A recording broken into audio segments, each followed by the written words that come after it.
Hi, everybody, and welcome to this episode of Modern Web. Excited to talk about a really cool thing that unfortunately I very recently learned about, but it's one of the most amazing products out there and everybody should know about it.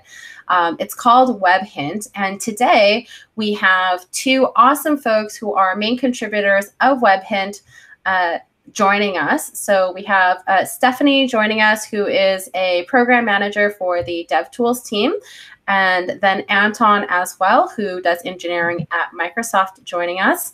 My name is Tracy. You can follow me on Twitter at LadyLeet. And I also have one of my co-hosts for today, Rob Ocel, who is a senior software engineer at This.Labs, joining to have this awesome discussion. So I hope by the end of this podcast, everybody knows exactly what Webhint is and why they should use it. So let's go ahead and get started. So yeah, Stephanie, why don't you just maybe start by introducing kind of what Webhint is for people that might be the first time they've ever heard of it. For sure. So Webhint is a tool to help web developers create better websites. To be a web developer, you have to know not just about HTML, CSS, and JavaScript, but also accessibility, security, performance, PWAs, and the list goes on. And so it's impossible for a web developer to keep up with everything that's always changing in the web. There's always new frameworks, new updates. It's just constantly changing. And so with Webhint, we really try to help web developers in that aspect. And it's a hinting engine that is going to give developers advice on different categories. So security, performance, and it'll help you improve your website pretty much. Great. So what kind of, where did this project get started? Like, what was the impetus for creating this, or, where did it all take place? So on the Microsoft Edge team at one point, we had a different scanning tool basically for websites. And this kind of evolved from that. And we really wanted a tool that didn't have Microsoft's name on it. So even though we work for Microsoft, the tool lives under the JS Foundation. And so that way we have sort of a neutral ground where web developers from different parts of the community, even if they work at Chrome, if they work at Firefox, everyone can come and contribute to make the web a better place and not have a specific opinion about the web. So we're not trying to drive like Microsoft's story about the web. We want everyone to have a part in it. That's actually really interesting. So, how do we actually start using this on our website? So when I looked on the website, it looked like there was a runner directly from the Webhint website where you could test a particular URL. But are there other ways that people can execute this? Can they tie it into their build systems, or like how do people usually use this on their projects? Anton, you want to take that one? Yes. So the idea with Webhint is that we want to give feedback to developers at any stage of the development cycle. So sometimes you are using hopefully VS Code or something similar and you are typing, and we want Webhint to be there. Or some others you are testing locally with your browser and we want Webhint to be there. Or maybe your website is in production and we also want Webhint to be there and give you feedback. So I would say that Webhint, at least in the next few weeks, is going to be capable of being used anywhere in that development cycle. Right now, we have the command line. We distribute it as an NPM package. You just have to do NPM install hint to add it to your local project. And then it will be pretty much similar to ESLint. You have a configuration file. You decide what things you want to run, in what browsers you want to access, the output, how do you want it to look like, and just go from there. We also have a VS Code extension that right now is in preview state that you can install directly from the VS Code marketplace. And as long as you are typing things with in HTML, or even we're going to provide you hints about your TypeScript configuration file, or even Webpack, well, you will get those results as you are typing in VS Code. And as you said, we have the online scanner as well. That's pretty much the lowest barrier entry for anyone to test the Webhint and know if it's something that could be useful for them. It only analyzes public websites, but I think it's a good starting point. We are also working on a web extension, in a cross-browser web extension. Right now there is currently a pull request in there with some with a package that you can sideload, and we are testing it on it, and we expect to ship it in the next few weeks as well. Great. So you were mentioning like some comparisons to ESLint there. Like, I'm curious, are there parts of Webhint that are running continuously? Some of the hints that it's giving you, like, if you're editing code in your browser, is it giving you suggestions as you're typing, or is it something that you only execute like when you want to run an analysis? Does it do like a particular analysis, or does it consistently analyze your code? It depends on how you configure it. So the interesting part of the command line is that you can decide what you want to analyze. You can analyze a URL. You could have a local web server or an external web server, or you can even analyze your local files.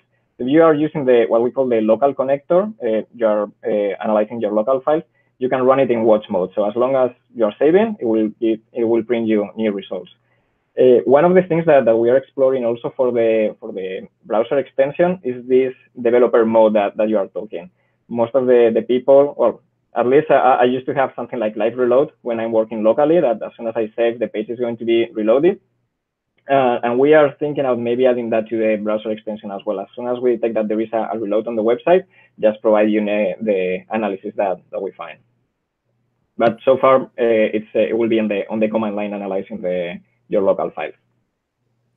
That's really interesting. So what are some of the things that it's going to detect? Because, I mean, we've talked about a couple. There was some talk about performance. I think there was some about accessibility as well. Is it doing even things? Is it doing some of the things that ESLint is doing as far as like unused variables or types, anything like that? Or what are some of the things that Webhint is actually looking for? Yeah, so we don't want to do the same that ESLint is doing. This tool is mainly for public websites. So at that moment, the code is going to be minimized, and it's going to have these weird things that you get after running Uglify and things like that. And still, it's like ESLint does a great job doing those tests. There is no point on us on reinventing the wheel. So what Webhint does is, right now we have 6 categories. It's accessibility, security, performance, compatibility. We have also development, if you're doing local development with TypeScript and Webpack for the configurations. I think I'm missing 1 or 2. PWAs. Yeah, progressive web apps. That's it? I think so. Yeah. Okay. So we are going to be analyzing different things like that. The ESLint was a lot of inspiration at the beginning of the project, because we really like how all the governance model was done. We really like the easiest of configuration. It's like you just have a JSON file, and it's just, okay, I want an error, a warning, or maybe I want to tweak this other rule. So we definitely took a lot of inspiration from ESLint at the beginning of the project. But we definitely don't want to do the same that ESLint does. What's more, we want to collaborate with other parts of the web. There are many tools and services that are doing a great job out there. So one of the cool things with Webhint is that we can actually incorporate those into our engine. For example, for accessibility, we are using Axe for analyzing it. And there are others like Snake for detecting vulnerabilities in JavaScript libraries, SSL Labs for verifying if your certificate is well configured, and so on. The team is really small, and it doesn't make any sense for us to invest in those tools that are already out there. They have a nice team maintaining it, and we want to be good players with them. So we want to promote them and tell them like, hey, this tool out there is doing a great job. So please use it, and maybe do some type of collaboration. Great. And can you go into those collaborations a little bit more? Like, I'm curious, who is driving those decisions, or who is the community suggesting some of these tools to pull in? Is this something that the team is looking at? Are those teams reaching out? For example, if somebody's sitting there, they get into Webhint, they really love it, and then they have a different static analysis tool that does a different class of tests. Is that something they should be bringing to you guys? Kind of, how does that process go? Yeah, definitely. It's like, well, maybe you want to answer this, Stephanie? I feel that I've been talking a lot. No, you're fine. So for the collaborations that we have right now, I believe the team sort of just went out and reached out to people at Axe and Snake. And so like we're actively looking for people to collaborate with. And we encourage people to collaborate. Like we're hungry for collaborators. So if there are people out there who want to collaborate, you can contact us on GitHub and let us know what you have. And we can see if we can integrate it with Webhint. Cool. And does, if people have, I guess what I'm curious about is how people can maybe extend or expand the amount of analysis tools that they might use relevant to their own project. So maybe they don't feel like this should be a standard hint or a standard rule that everybody uses. Do people have the ability to either create their own custom hints or rules, or to share or possibly pull in things that might be unique to particular tools that they're using? So in the command line tool, it's pretty extensible, and Anton can probably go into a little bit more technical detail on that, but that is possible.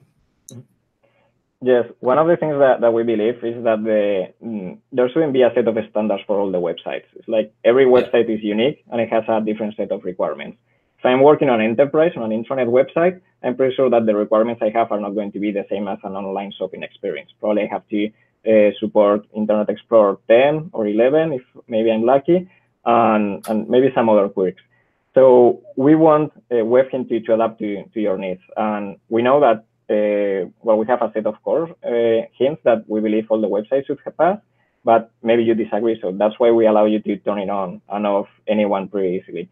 But there are other scenarios for your business case that you might need to do something deeper or other type of analysis. And for that, we allow you to create new hints that you can easily incorporate into the command line. You just need to use npm create hint, and you will get prompt with a wizard from the command line. Just answer a few questions and start coding with it. So we try to make it super easy for you to create the hints that are specific for you, so you can keep going. Very cool. So I know, like, I've seen a lot in the community recently about static testing. I don't know why it seems like it's really picking up right now, but like Kent Dodds has talked about his testing trophy, and he has like the base of it is static analysis tools. And I know like Minko has his Codalizer, which is really huge in the Angular community. I think a lot of people are getting into this now. When it, so they're probably excited about using this tool. Do you suggest that they just pull it in and turn everything on, or should they turn on rules one at a time? Like for people that have not really played with these tools, maybe even not used ESLint other than what their IDE enforces on them, how do you suggest that these people start to introduce Webhint to their projects? So, well, for me, I think if you don't know where to start, I think the online scanner is a good place to start. It'll just give you an idea of everything that we're checking. And again, the online scanner isn't as configurable as the command line tool, but it'll give you an idea of what we're checking for. And then that way you can go in and see, okay, what errors am I getting and what do I care about? And then you can dive into the command line tool and look at our documentation on how to configure that for your needs. Yeah, there is something interesting with the command line is that we have a default configuration that you are going to run if you don't have a hint.rc file, which is our configuration file. And we are going to prompt you like, hey, just for you to know, it's like we are using our default configuration. If you want to create a new one, go to this website. And another thing that we have is similar to ESLint's shareable configurations. You can create your own JSON file, publish it to NPM, and then start sharing it with other people or across different projects that you have. Great. And so, these people, they're executing their tests, they're getting their first report. Hopefully it doesn't have many suggestions on it, but maybe depending on the project, it has a lot because it could be a big, large legacy or enterprise project. When they're looking at, say, their first set of hints or their first report, how do you guys suggest that they start to tackle those issues or prioritize those issues or even get their head around what the report might say? Like I said, if they're using some big internal enterprise level tool or something like that. So I think that at the beginning, the first time that you might run Webhint, it could be a bit scary. You might get a lot of errors, but I would recommend people to get a step back and go through all the list, and they will realize that a lot of the hints that we are providing them are exactly the same thing. It's just that they apply to many different assets. for example, we analyze the servers that the headers that are sent from the responses, and you might have to just tweak a bit your server configuration and maybe fix 100 of those errors. It's like just remove this header or just add the right content type for all of this, and you will get all of those fixed. So I would say to take a step back. There are 6 different categories. Really think what are the ones that you care about. Probably is going to be something maybe accessibility, or going to be security, or maybe performance. But yeah, it's like just keep the focus on what you want to fix first and go one by one, and read the documentation and understand exactly why we are flagging that thing, and if it really applies to your use case. Because maybe it's something that, okay, yeah, this is something that I could fix, but it's not going to have any big impact for my website, or I really don't care that much. So maybe I can just disable it and ignore it for now. So it's important for us that developers don't follow blindly what we are telling them. That's why we try to have a really good documentation for you to really understand what's going on and why you should care. But at the end, you are the one who knows the best your website and what really matters to you. And also, I want to say one other thing too, like going into the Webhint scanner, like everyone's website is gonna have an error. Like even our website at one point had a bunch of errors, and because we're always evolving and updating, like or updating the hints, like it's an evolving process. It's evolving with the web. So even though you may have a bunch of errors, you're not the only one.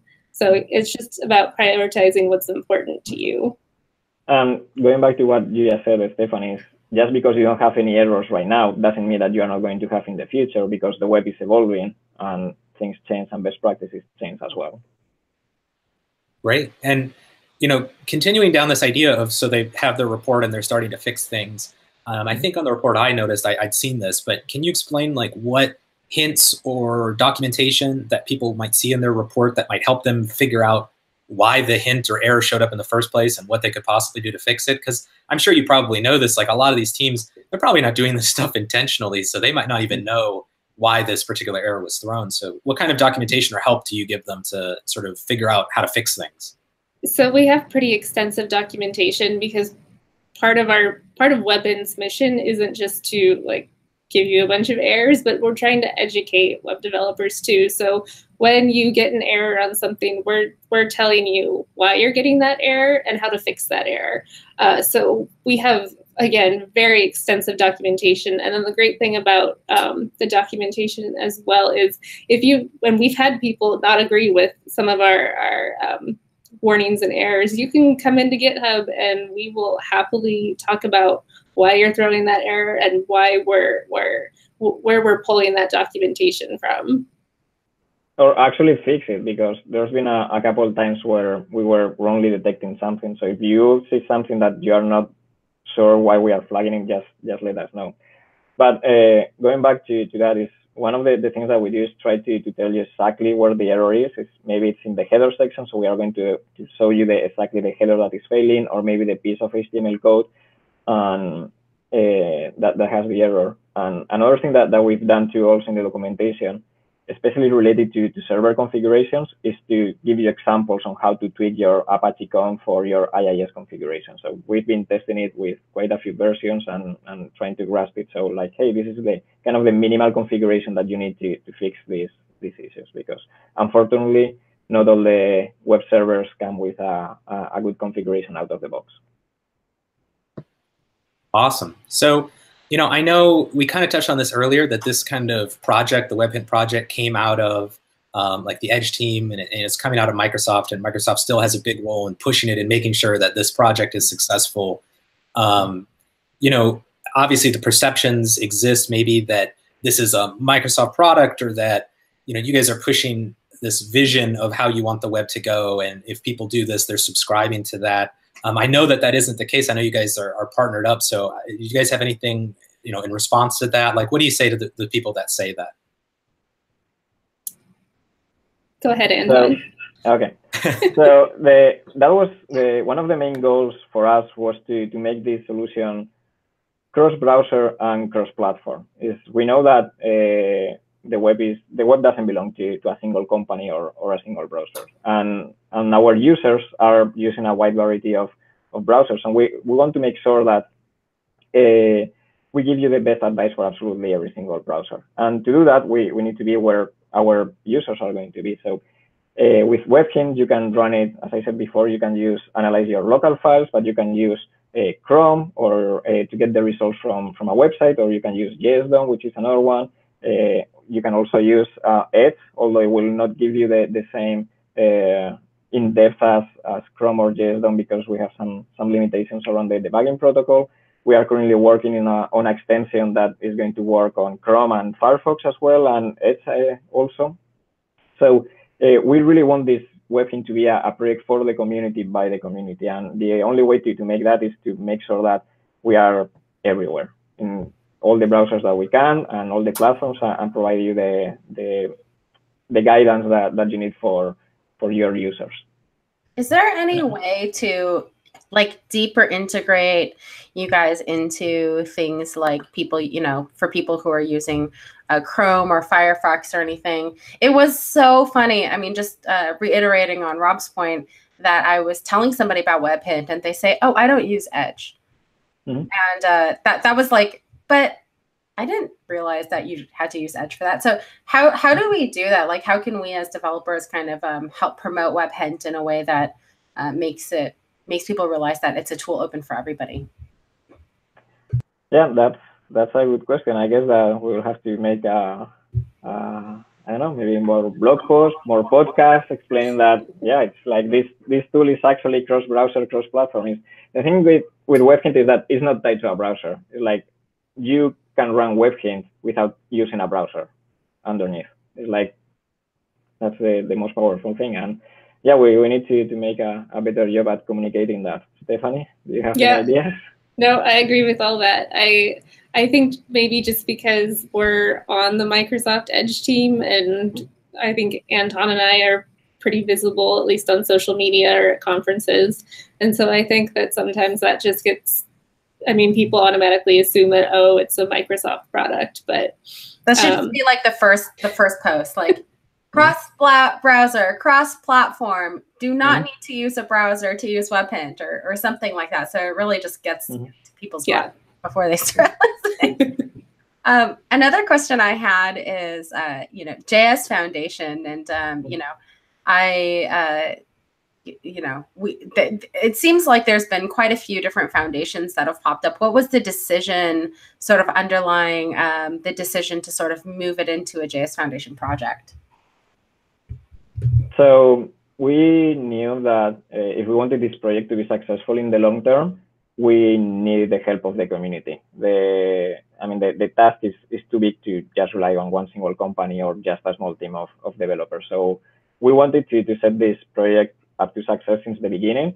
So that's why we decided not only to make it open source, but also that it needed to be on a foundation with the right governance model, to make sure that if there is any other people or company that could want to join, that will have exactly the same weight as Microsoft in it. And that's what the governance model says. Like, there are more companies, there can be only like, I think it's like 2 people. So if Chrome joins or Firefox joins, everyone will have like 2 people in the steering committee.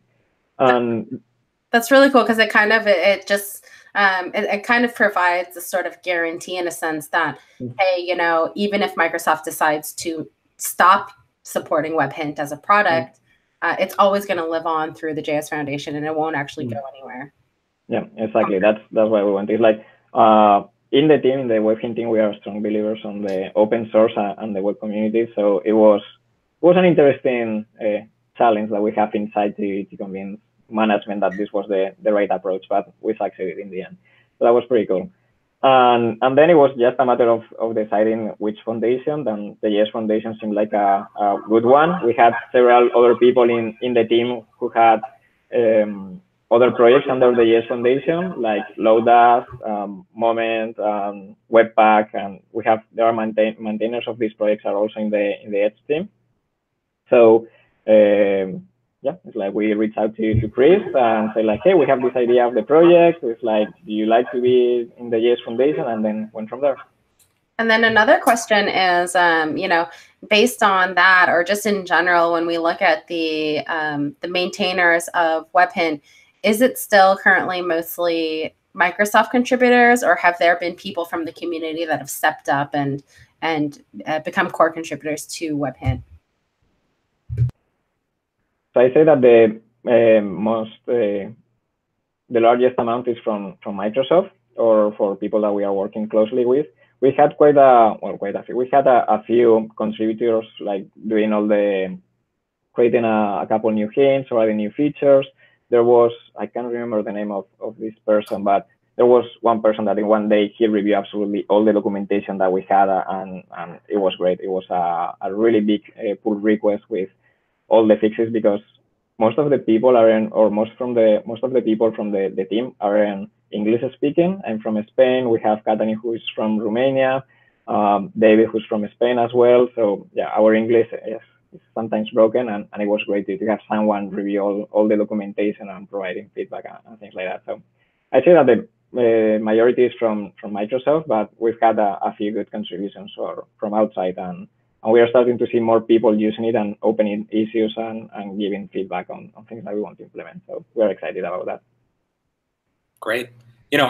First of all, I didn't know that much about Webhint either, so a lot of these questions I'm asking on my own behalf. But when I was playing with it, and I was just putting in random websites and reading some of the hints that they were getting, and it was very informative just to read through the descriptions of other people's hints, just as a way to have some guided learning about some stuff that maybe you're not paying attention to. So I'd probably suggest to people that don't know about it. You don't have to already have a website in your pocket that you need to test. You can test out some public ones, and just by clicking on the buttons, it tells you to give you information on why it's important, how to fix it. I mean, figure out how to fix other people's sites, and if they're open, maybe make some pull requests and help them out with that kind of stuff. So I think that excitement building. Have you guys started to look into what 2019 looks like for Webhint? Do you guys have ideas on where you're going to go? I mean, I've noticed like in the last couple of months, there's the VS Code plugin, that's come up, and I'm sure adding support for additional browsers. What else do you guys have planned for 2019? Have you sort of had those discussions yet? Yes, we've started having those discussions. So one of the things that we've been doing recently, as you said, is adding support for the VS Code extension and other browsers that we've kind of letting down, like adding more hints. We really want to go back to the core, which is analyzing and providing you feedback for best practices. And we want to focus again on that. There are other things that we want to do is like make it easy for you to integrate into your pipeline. We have some guidance on how to do it using Travis, but we want to maybe streamline and create some packages that will allow you to easily test your website with Webhint when you are publishing something on Travis, Jenkins, Circle CI, and things like that. So that's another one. And there is something that people have asked, which is actions. Like right now, Webhint is only going to go to a URL and it's going to analyze whatever comes down the wire. But sometimes you are going to find other issues when you are like, okay, authenticating this page, click here and then type this thing. Like people have asked about that type of a scenario, so we want to investigate how we can provide those. And definitely for the VS Code extension, we want to, one of the things that I'm most excited about is support for templates. Right now is plain HTML and configuration files and things like that, but I think that adding support for template files will be really interesting, because that's what most of us developers are using. And those are some of the things that we want to work on with. Great. So when you were saying like some of those actions, I mean, I know you still need to investigate it, but is the idea being that people might be able to do like connect this with some sort of like end-to-end, or if they have like a single page application, they could get it set up into a particular state and then run the webhints when it's in that state, just in case, it's not there on initial load, but it eventually gets into a scenario. That's the idea? Yeah, exactly. Oh, that's very interesting, actually. I think that's probably especially really useful for a lot of different projects. We touched on this a little bit, but is there any particular pressing need or ways that people can get involved? Like, I'm sure there's people out there that are like, okay, VS Code, I know everybody's using VS Code, but I'm still holding tight with whatever editor I'm using, or I'm really a Firefox person. I love using Firefox, or it's really important to our product. I know you guys have documentation on the website that kind of explains to people how they can help and get started with making adapters and helping the team, but is there anything particular any immediate needs that you guys have, or ways that people could kind of start to get involved? Is there more documentation they could be updating, for example? So I'd say that probably it's like going, I don't know, there are many things that people can do to contribute. I'd say that the main one is making sure that our documentation is great. So not fixing it, but actually telling us like, hey, there are things that I don't understand from the documentation, or there are things that are missing, and just filing issues on those so we can actually fix them. Because yeah, asking a newcomer to fix our documentation is kind of weird, because probably they don't know that much about the project. So yeah, it's like trying to understand our documentation, and if it makes sense, or if there is anything we can do to improve that, that will be great. And also providing us ideas. We have a repo, the RFCs repo, that will be great. It's like, okay, I've seen that you have all these hints or all these things that you're testing for, but I really would think that you should investigate on that. Or actually just grabbing one and say like, hey, I'm going to start working on this, and just help me through the process. I don't know, there are many things. Like we have so many different options and products that basically we have anything for anyone that wants to contribute on this project. Very good. We've saved a question for near to the end here, but I think when people go to the website, they're going to notice an adorable narwhal splashed all over the page. So I don't know if you guys wanted to take a second, or Stephanie, if you wanted to kind of introduce us to the narwhal and what that means to Webhint. So that is Nellie the Narwhal, and my main contribution to the project has been leading the design and the branding. So I designed the website and came up with Nellie. Nellie just went through a makeover, and we did just have a illustrator redesign her so she's even cuter. But the narwhal really came about when we were trying to come up with names for the project. So Webhint is the third iteration of the name. We originally were talking about the name being Sonar, but that's a really popular name. And so we were talking about like a scanning tool, and I personally absolutely love whales. And so I was like, oh, Sonar, whales, and did some research. And according to the internet, narwhals have some of the strongest echolocation. And so I was like, yes, perfect. I'm going to make, like, Nellie the Narwhal is going to be our mascot. And people seem to love her to pieces. And I know she's been a success because people have come to the website, and sometimes when you run a scan, you'll get popped into a queue to wait for your scan to complete. And one of the illustrations there is like Nellie sweating in the dark, working overtime. And someone said to me, I couldn't even be upset that I was waiting because she was so cute. And so for me as a designer, then that is a good job. So that's one of the few projects where people want to dive back into the queue. They're like, let other people go. I'm fine. I'll wait. Exactly. Is it Nellie? Is it Nelly or IE? IE. Cute. I love it. I have to say that we had a mascot even before we had the first line of code. It's like Stephanie worked so hard. It's like, okay, this is the logo, this is the mascot, and it's like, okay, I haven't even created the first line of code. So it was pretty fun. Priorities. So in 2019 or even now, is there like a Nellie line of swag? Like if we see Webhint at a conference, do you guys have Nellie stickers? Yes, we have Nellie stickers, and they are actually custom to the event. So we were just in New York for Smashing Conference. I wish I had a sticker with me because it's Nellie is Indiana Jones in New York, and there you go. And yeah, so for a lot of the events that we do, we have custom stickers because it's just cute, and who doesn't love a cute sticker? I think Microsoft actually does the best job at that. Like I've been seeing all the Microsoft things, and it's like you guys always have like the little Clippy and somebody skipping around, or the little Google Docs baby and skipping around. So yeah, I particularly love the Azure Advocates raccoon. Yes, it's pretty cute. So cute. Oh, Well, that is so cool. So wrapping up, Stephanie, where can we find you on the internet if we need to come bother you about, getting involved in the docs, or we have ideas, or? So you can find me on Twitter. I am on there a lot. My username is Seaotta, SEAOTTA. Okay, great. That's awesome. Well, thank you for being so open on the internet. And Anton, how can we find you?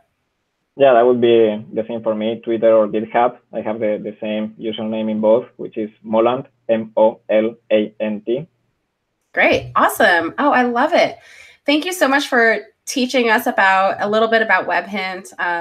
Really excited about it. I think we should definitely be doing some sort of deep dive and actually be able to see like what Webhint is about next. So maybe we can do that next together. And again, if anybody is interested in other Modern Web podcasts, you can check out our website, this.co/modern-web, if you even know what I'm talking about there. But I will put a link in this podcast for you guys to view. Or you can follow Modern Web on Twitter, which is twitter.com/modern.web. That's modern DOT web.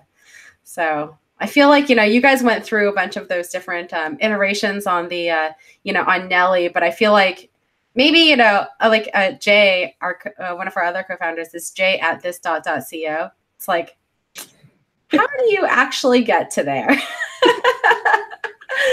But anyways, thank you everybody for listening to this episode of the Modern Web Podcast. Again, you can find me on Twitter at LadyLeet.